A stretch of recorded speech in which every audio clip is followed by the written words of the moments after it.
महाभारत एक पूर्ण न्याय शास्त्र है और चीरहरण उसका केंद्र बिंदु है।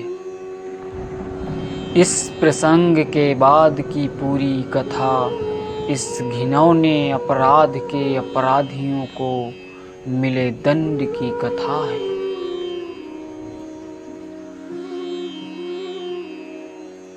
वह दंड जिसे निर्धारित किया भगवान श्री कृष्ण ने और किसी को नहीं छोड़ा, किसी को भी नहीं। दुर्योधन ने उस अबला स्त्री को दिखा करके अपनी जंघा ठोकी थी तो उसकी जंघा तोड़ी गई। दुशासन ने छाती ठोकी थी तो उसकी छाती फाड़ दी गई। महारथी कर्ण ने एक असहाय स्त्री के अपमान का समर्थन किया था तो श्री कृष्ण ने असहाय दशा में ही उसका वध कराया। भीष्म ने यदि प्रतिज्ञा में बंधकर एक स्त्री के अपमान को देखने और सहन करने का पाप किया तो असंख्य तीरों में बिंधकर अपने पूरे कुल को एक एक कर मरते हुए भी देखे। भारत का कोई भी बुजुर्ग अपने सामने अपने बच्चों को मरते देखना नहीं चाहता, परंतु पितामह भीष्म अपने सामने 4 पीढ़ियों को मरते देखते रहे। जब तक सब देख नहीं लिया तब तक मर भी न सके। यही उनका दंड था। धृतराष्ट्र का दोष था पुत्र मोह, तो 100 पुत्रों के 100 को कंधा देने का दंड भी उन्हें मिला। 100 हाथियों के बराबर बल वाला धृतराष्ट्र सिवाय रोने के और कुछ नहीं कर सका। दंड केवल कौरव दल को ही नहीं मिला, दंड पांडवों को भी मिला। द्रौपदी ने वरमाला अर्जुन के गले में डाली थी सो उनकी रक्षा का उत्तरदायित्व सबसे अधिक अर्जुन पर ही था। अर्जुन यदि चुपचाप उनका अपमान देखते रहे तो सबसे कठोर दंड भी उन्हीं को मिला।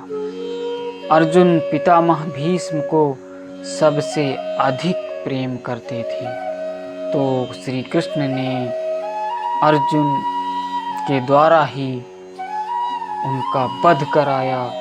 अर्जुन रोते रहे परंतु तीर चलाते रहे।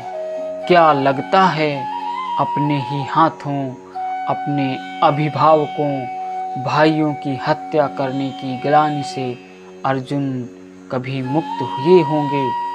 नहीं, वे आजीवन तड़पते रहे होंगे। यही उनका दंड था। युधिष्ठिर ने स्त्री को दांव पर लगाया तो उन्हें भी दंड मिला। कठिन से कठिन परिस्थितियों में भी सत्य और धर्म का साथ नहीं छोड़ने वाले युधिष्ठिर ने युद्ध भूमि में झूठ बोला और उसी झूठ के कारण उनके गुरु की हत्या हुई। यह एक झूठ उनके सारे सत्यों पर भारी रहा। धर्मराज के लिए इससे बड़ा दंड और क्या हो सकता था।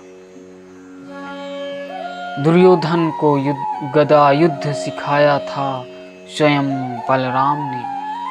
एक अधर्मी को गदा युद्ध की शिक्षा देने का दंड बलराम को भी मिला। उनके सामने उनके प्रिय दुर्योधन का वध हुआ और वे चाह कर भी कुछ न कर सके।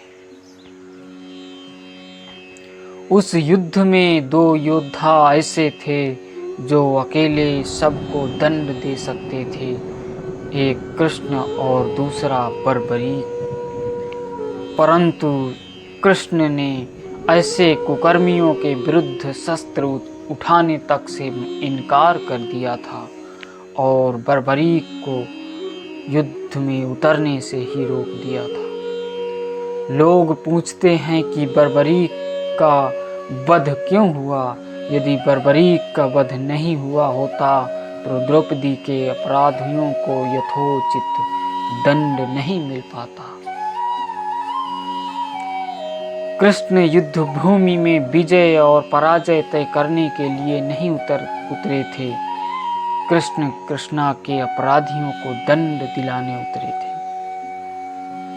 कुछ लोगों ने कर्ण का बड़ा महिमा मंडन किया है, परंतु सुनिए, कर्ण कितना भी बड़ा योद्धा क्यों ना रहा हो, कितना भी बड़ा दानी क्यों ना रहा हो, एक स्त्री के वस्त्र हरण में सहयोग का पाप इतना बड़ा होता है कि उसके समक्ष सारे पुण्य छोटे पड़ जाएं।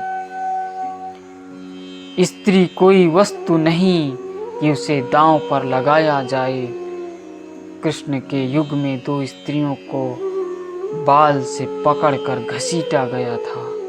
पहली देवकी के बाल पकड़ा कंस ने और दूसरी द्रौपदी का बाल पकड़कर दुशासन ने खींचा था। श्री कृष्ण ने स्वयं दोनों के अपराधियों का समूल नाश किया। किसी स्त्री के अपमान का दंड अपराधी के मूल नाश से ही पूरा होता है। भले वह अपराधी विश्व का सबसे शक्तिशाली व्यक्ति ही क्यों ना हो।